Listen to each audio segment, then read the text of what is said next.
Ladies and gentlemen, we're back. We're back for 2023. It is the Elaborators. Welcome. Welcome. Hang on. I need to put some applause in there as well, just to make us feel really at home. I'm feeling it. Some more clapping. I think maybe a drum roll. No, maybe that one. Too much with the drum roll. My name is Justin. I'm part of the team at a church called Werribee Baptist Church. This is the podcast that Werribee Baptist Church puts together, but it's for the whole world. Absolutely. Isn't it for the whole world, Simon? We have only minor goals. Minor goals. One of the main world. goals, of course, is that everybody gets to hear this podcast, but it's lovely to be back on the Elaborators, where essentially what we try and do is grab a topic that relates to our spiritual life, our church life, and we elaborate on it just a little bit. So, of course, it's been, a summer that we haven't been doing this, which, of course, means everybody dropped the ball on absolutely everything. Simon hasn't even been coming to church, and so we're here. I lost my keys. The whole thing.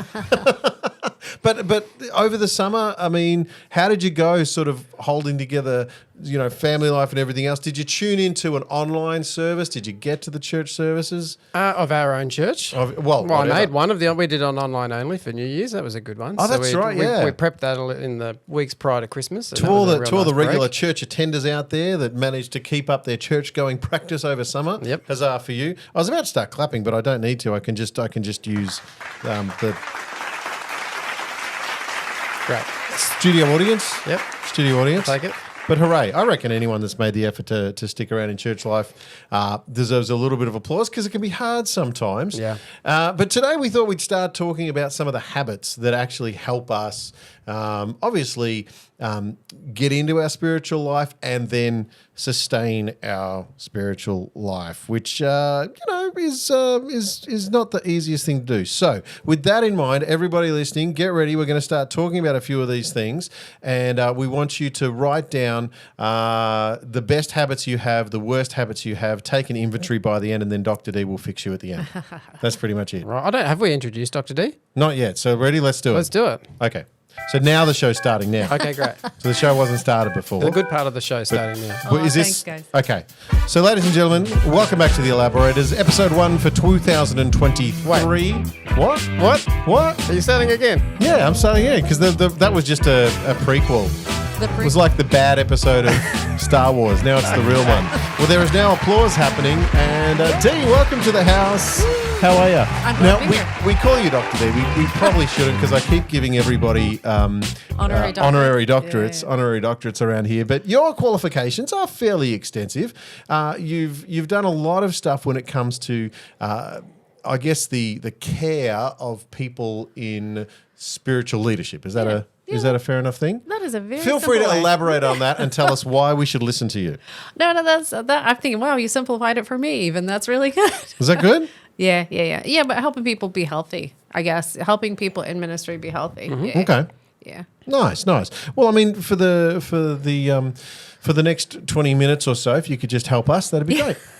I need some help myself, maybe. Do you really? Yeah. Don't assume that I have all the answers. Okay. I do not have all the answers. Well, no, we're definitely not hoping that we have all the answers, but at least some of the comments. Some of the comments. So, just in general, I thought people have experienced spiritual life in lots of different ways. The National Church Life Survey says to me, this is a 2018 statistic, the last time it was fully published, I believe, that two out of every 10 Australians say they would attend a religious service at least once a month. I don't have any more sort of in-depth research than that, I'm sorry. But I'm actually surprised if you weren't a pastor, Deanna, if you didn't, quote unquote, have to attend a church service every Sunday by way of, I'm putting her on the spot here. What would be your general practice? I'm assuming there's been seasons in your life where Sundays were spent at home and seasons in your life where Sundays were spent online and whatever. At your age, with your role, what would be your preference these days? Well, I can tell you this. When we first got married, I had grown up going to church every time the doors open. So, like, you know what? Sunday, Wednesday, twice on Sunday, all of that stuff. And if there's anything special in between, I was there, right? So we get married, and I was only 18, and I am never going to church again. Wow. But because it was so ingrained in me, it's like, oh, we need to go to church after just, a couple of months. And it's like, so we got started back. And it's hard to find a new church if you don't have one. So you get married, and you guys decide that at some point that it is important for the two of you, and then you go and try and find a church for the two of you. Mm-hmm. Is that right? Which was a different experience to having just been a single person and attending. Well, when you're a kid, you go to the church your parents go to because that's kind of the way it is until you get to be a teenager, and then you kind of choose which, you don't want to go to the church that your parents go to because it's not cool. And then you decide whether you go to church or not. What we see people doing is they come back to church when they start having their own kids. Because it's like, if that's a value they hold, yeah, sort of thing. I grew up in church. It was good enough for me. Then I'll take my kids to church. But sometimes you got those gap years that people are like, they're busy with developing career and studies and stuff like that. So it's kind of hit or miss. I think it's probably hit or miss. So you grew up in a family that you were taken to church as a child, and then you became an adult, and then you had to make that choice. Simon, was that the same for you? That was very similar. Actually, Deanna's story in general is very familiar. Oh, okay. So yes, growing up in the church, and then about grade 10 or so, it got a bit boring. Mm-hmm. Dropped off a little bit. And then I think it was probably in year 12-ish, maybe a mate from school got me back into it at a different church to my parents. Yeah. And then we were there for a long time before I went overseas. So unfortunately at this table right now, we don't have anyone that didn't grow up with parents that took them along to church. But that's probably, I would suggest that's most people's experiences. In Australia today, they're growing up in families where Sundays are used for sport, shopping, all the other things, if not just more work, because we are workaholics, this nation, statistically speaking. So one of the things that we look at is when we look at the peer group around us and the impact that has on our behaviours, obviously. So in both of your stories, it was somebody else that said, hey, what about this again? Yeah. And for you, it was when you got married, Dee, that became more of a, do we do this as a couple? Was it a discussion, do you remember?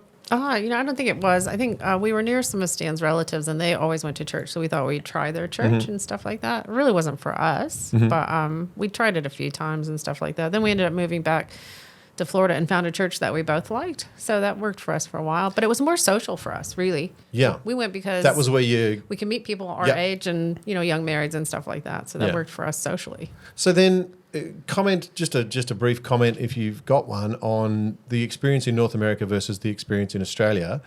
Because I would have thought that my general impression is North America, it's more of a normal thing to go to church, or maybe a little more normal than it is in Australia.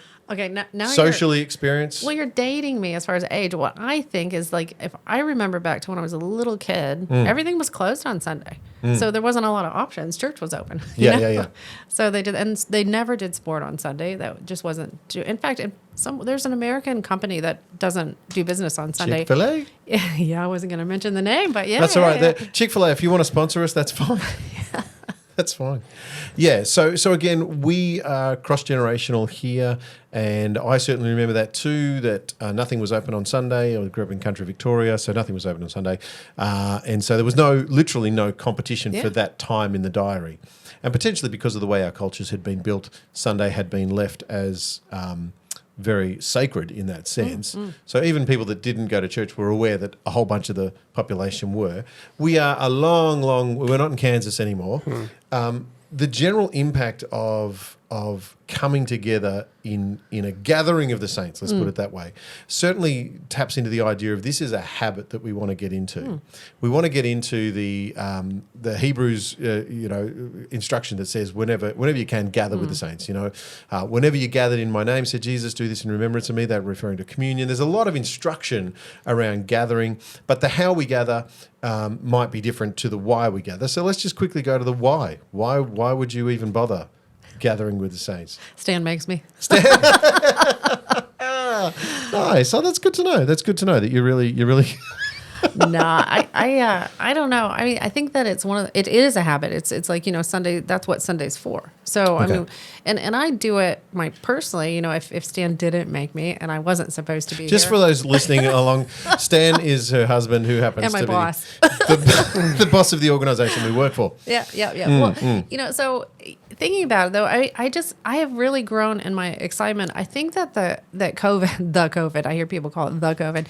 Yeah, I've heard that too. COVID made me appreciate getting together more, I think, than before, because, when you can't do something, well, we're the rebel in all of us. I was just going to say that if you want to get demotivated, tell us you can't do something. Yeah, I love a good show. But I mean, just You can't give me $500 right now. you're right, I can't. No. Maybe I can transfer you something. But just, I can sing all day long in my shower or at the piano by myself. Man, to hear everybody sing together and stuff like that. Yeah. Where else on earth does that happen? I mean, maybe at a concert, a few people will sing along and jump along or whatever. But, we get together every week and sing as a group. And it's such a weird and bizarre but beautiful thing. Yes. Yeah. So there's that. And you can listen to teaching online from all over the globe. From centuries past, which is Yeah, great. Well, maybe it's all centuries there. past. I don't know, Simon, you probably can correct me on that. But yeah, it's out there, right? So we don't have to come and hear that, but there's something about hearing it and even hearing people laugh along, and it's a collective. I like the word collective lately. Yeah. Yeah. The gathering, the gathered, the collective. Co. Yeah. Isn't that it? Co now? Everybody's a co. Dot collective. Yeah. Is that what so that means? Yeah. if you're a leader of a church out there and you want to come up with a cool name for your church, just end it in .co and you'll be done.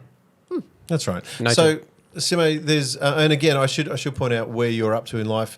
For Deanna, you've got grandchildren now, and some of your grandchildren actually come to the gathering that you lead. That's Yeah. that's got to be exciting. That's true. In fact, a lot of times my kids will say, they'll ask who's speaking, and Yeah. they feel sorry for me when it's me, so they'll come and support me. Sympathy audience. Yeah, so you look good, Mom. You look good. Oh, there, you good job, Mom. Good job. So some of it is about the collective of supporting one another. I think there's definitely something to be said for why'd you go on Sunday? It's because my mates were there. It's because my friends were there. It's because we were going to do something after that. It's a point in the diary. It's all of those kind of things. I always think the idea of, even if you don't want to, leaving the door open for God to do something in your life, even when you're feeling flat, even all of those kinds of things. One of the blessings I think that came out of the COVID lockdowns was our church, and many, many churches went very, very hard to make sure that we were beaming into people's houses. What's been the impact of that, Simon? You were sort of the architect of a lot of the things for our local congregation. Yeah, to get us into homes. Yep. It was, I think there was Church Online platform, which is run by Life Church over in the States. They had, like a 400%, 400 times growth or whatever in like the first few weeks of their streaming platform. Wow. And they went from, 30,000 churches to 140,000 churches in a matter of weeks. Wow. So from a broader church collective, yes, everyone just went, bang, we have to exist still as a gathering. But how does that gathering differ and change to not be all in the same space? And there'd been churches working on that for years and years and years, like Life Church and things. Yeah. But for the good old church, like us, just in the local church. The bricks and mortar, I think we all, local on the corner. Yeah, I think we all knew it was a thing coming. Yeah. And then it was just like, oh, well, okay, now we have to. But I think, again, the idea of gathering, the idea of there was a service recently where I was on the online platform and physically in the room. Whilst on the online platform, people were watching from Disneyland and Scotland. I know Disneyland is a very specific place, but that's where they were in the States, and I can't remember the family that they're moving to Australia soon, and they were looking for churches in the local area they were going to move to, and they're coming from Scotland to Australia, and so quite literally, our service was being broadcast in real time and being accessed and interacted with in real time with our online hosts who were saying, hello, how are you, and can we pray for you, and those kinds of things, which definitely gives people that little bit of dopamine that goes, oh, this is nice. This is connected. This feels something. Yeah, it does. And I think that's the fascinating thing about it, is that there are people all around the world, and just as much that I can go and find and Google a church in whatever suburb in some other country and find a church and probably jump on the live stream there. Yeah. And then it's just that sense of, and it's the challenge that a lot of the local churches that just dived in and now just starting to find out, including ourselves, is we've got the attendance sorted. So now how do we start the connection? Right. And the engagement of the people that we can't see.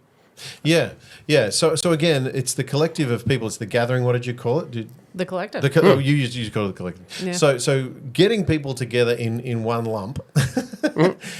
We see certainly in our region the international community is represented. There are a lot of nations living in this one little place. So we see lots of English as a second language, lots of different backgrounds in experience. So the idea of the collective singing together is often the one area where people can actually, everybody around the world uses hallelujah and amen in their language somewhere if they're into spiritual. So it's the classic Mr. Bean, hallelujah. They all go there on that. They may not understand the sermon coming from a fast-talking American or a fast-talking Aussie. So there's things like that where the gathering is about so much more than the liturgy that happens. So I just wanted to jump in because I'm sure anybody listening would have one of these too. Your best church memory. Your best church memory. Now, I know it's really easy to rag on the church. We're all experts at that. It'd be easy to talk about bad church memories. But I wondered whether you could talk to the fond memory, the thing that might have actually changed the way you felt about yourself, about others, and about God. Oh, wow. Deanna can go first. Yeah, you're gonna Thanks, palm that Throw off. me under Yeah, that bus. absolutely. It's a fast-moving bus.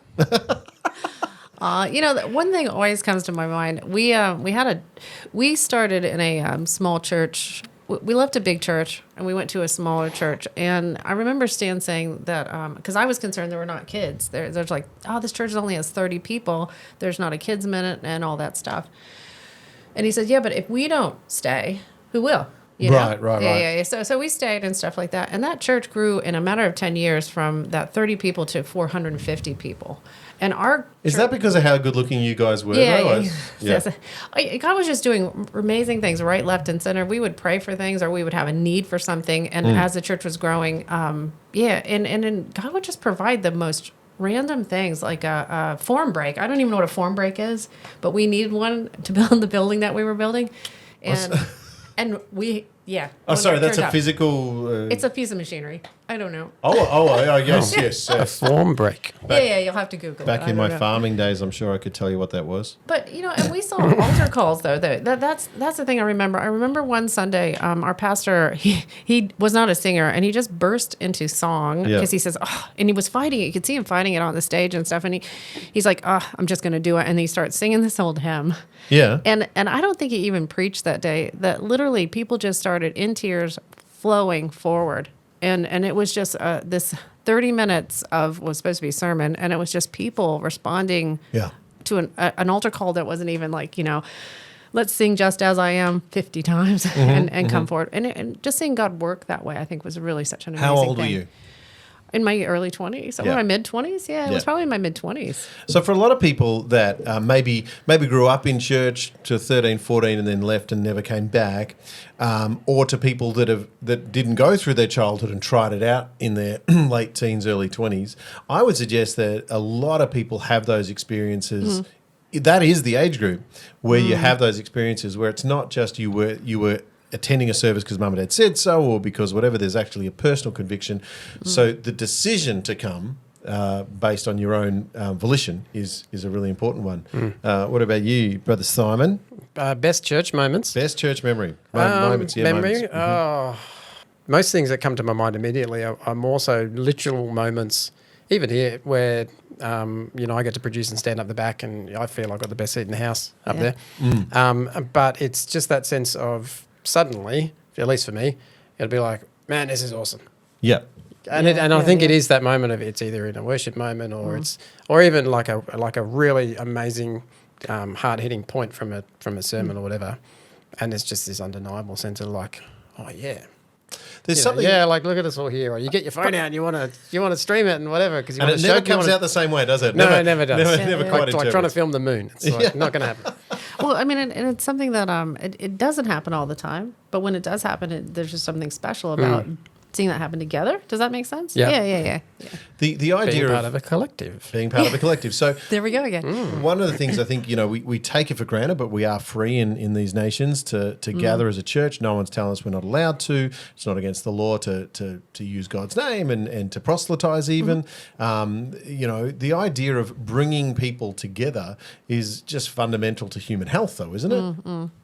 So there's something about gathering in agreement. What I think is a good balance is when you can come into church and believe you are allowed to bring your own opinion, your own self, your own heart, your own background, all of that stuff, and at least for a moment sit and see if you could agree, see if you could connect with such a diversity of people. People really, if you're listening to this and you've never tried coming to church, we'd encourage you.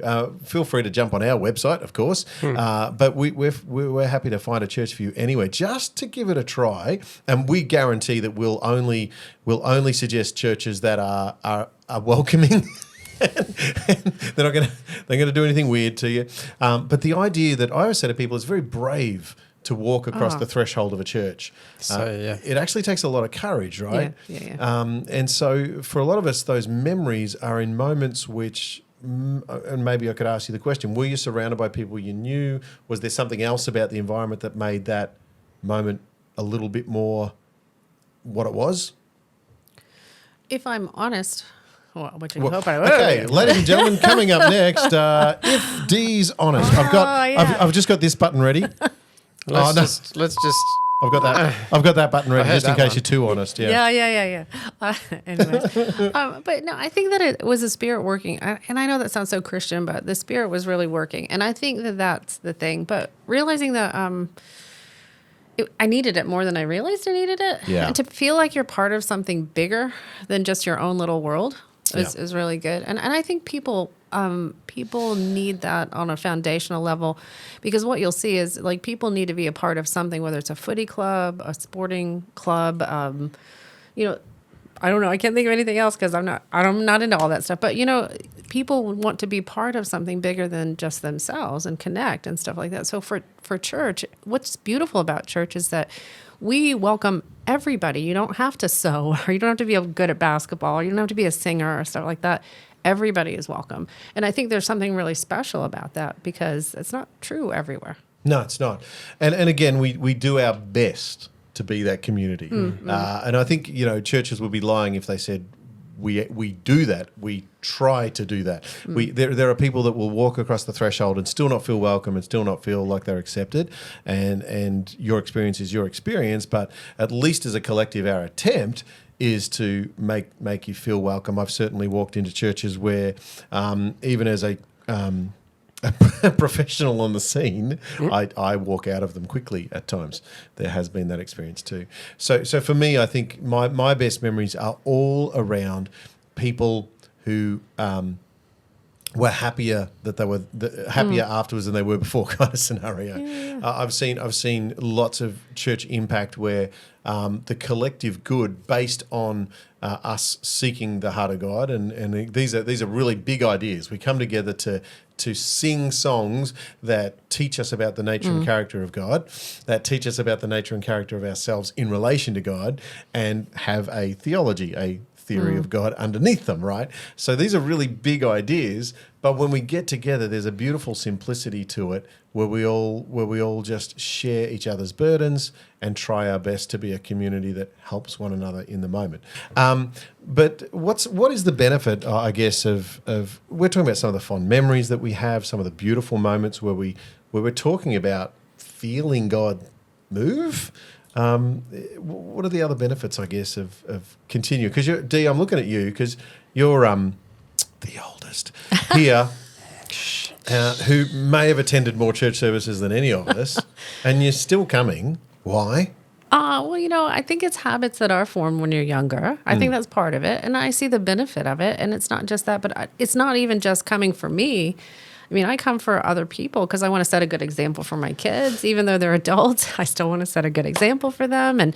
And I don't want to miss seeing people because sometimes I only see them, when they're there. I'm there every week, and sometimes people don't come every week. But I don't want to miss seeing people that I haven't seen in a while, checking in with them to see if they're doing okay and things like that when they're going through tough stuff. That. And we've started to talk in our church about good habits. What are good habits to get yourself into?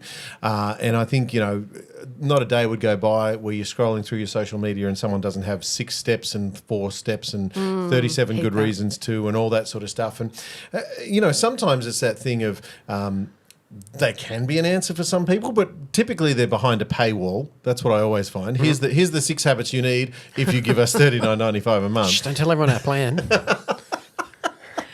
But church is not behind a paywall, but there are walls that get in the way for people.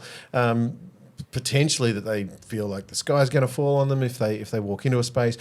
Potentially their experience with the word church or even the word Christian has been an incredibly negative one, a very painful one, full of all sorts of human stupidity, all the rest of it. I guess, what would you say to people if the wall that's up is one of I hate the church? I don't have a pat answer for that. Because I think everybody has a unique story, and I think that you have to listen. And I think that's really key for us as Christians is to be able to listen to someone's experience without a preconceived idea of, oh, yeah, we know all about that, or this is the way you fix that, or this is what's wrong with that. But just to listen and to hear their heart and then to be able to challenge them in the sense that, well, have you given it a try? Or, I'm sorry that happened to you. Sometimes people have been really hurt by church. And so we need to be able to be willing to own that as Christians, even though maybe it wasn't us that did it, but as a church to be able to say, I'm really sorry that happened to you, that you had a bad experience. And I hope you can find some healing. And we would love you to come along and give it another try, that kind of thing. But they're only going to do that when they're ready, I think. Yeah. Sim, have you seen a difference? I feel like it's probably only anecdotal, but I really like the idea that I can say to people, check out our YouTube channel.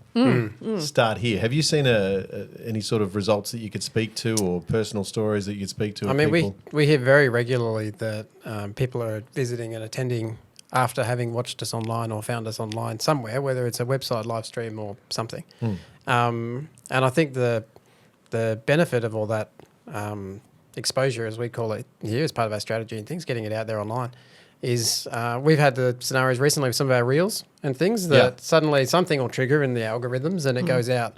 And you kind of know you're doing well when the comments start coming in rather harshly. Yes. And you're hitting it. People were mean to us online. Sometimes they're not very friendly online. I was surprised. But generally you're hitting something there. And it's they might leave that comment and it might be offensive or whatever, but on the flip side, they potentially watched 45 seconds of Stan preaching something at them. And, in that moment, they may be very anti that, but hey, who knows? Who knows what other times that they're getting a little bit of this and a little bit of that, and it can start to change. And I'd just like, again, for all of us, we're sitting here talking to these microphones because we belong to this church. We all 3 of us are here basically all the time anyway. Some people would argue you just do that because it's your job. I would have to put out a confession there that over my years of ministry, there have been a few Sundays I've rocked up because it's my job.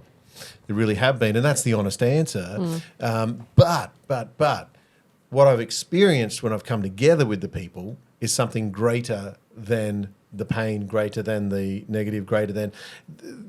The medicine most of us need are other people just gathered around us, really. That's really it. So my advocacy for church life is not that you should do it every Sunday or you're not a good Christian or that you're spiritual but not good enough if you're not attending. My advocacy would be you might find somebody like you, or you might find somebody at the other end of the experience of you that could meet you in the middle.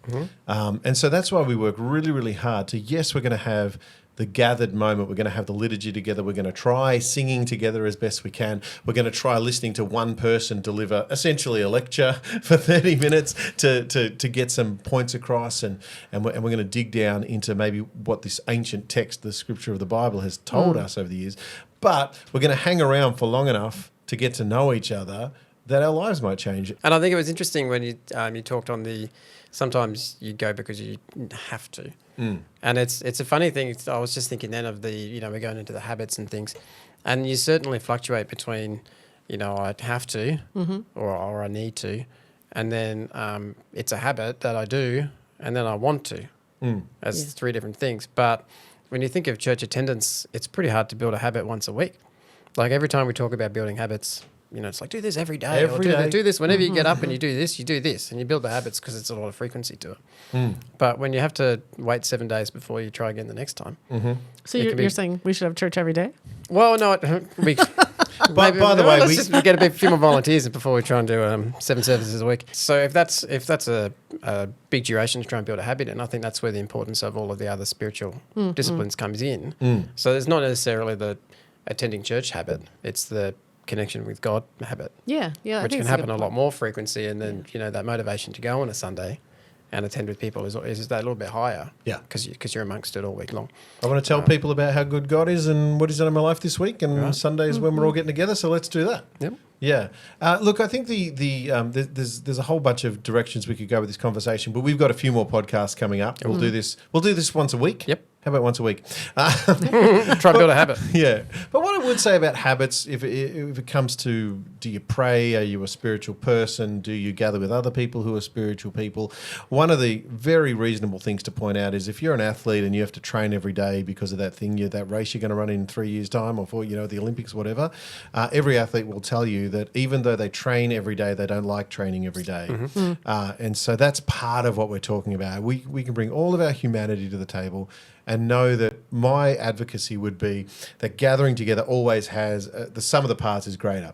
It becomes something bigger than my own feeling, and that's pretty much why I keep giving it a crack. You keep breathing, right? And, anyways, we don't have to think about that. That's something that's just automatic. If he's being honest. Do you forget to breathe sometimes, Justin? Yeah. Ladies and gentlemen, next week the episode will just be called D Being Honest. We'll make sure that whatever future guests we get, they're honest too. Yeah, there you go. All honesty. Hey, thanks for hanging out with us on the first episode of the Elaborators for 2023. We'll do a few more of these once a week because we're good at the habits and stuff. Yeah. And I don't know, if you got anything out of this, let us know. Yeah. Give us feedback. Tell Dee she wasn't honest enough. I don't know. Get us on the socials, on the Baptist Church. We're Baptist Church socials. You'll find us. Really? Yeah. Yeah. Nice. Well, the Elaborators. Yep. Nice. All right. Well, ladies and gentlemen, thank you for hanging out. And if you do have any feedback or comments, send them directly to Simon, because Dee and I don't really want to hear about If you it. do Simon's other mailbox. Good night. It's good night from him. See you later.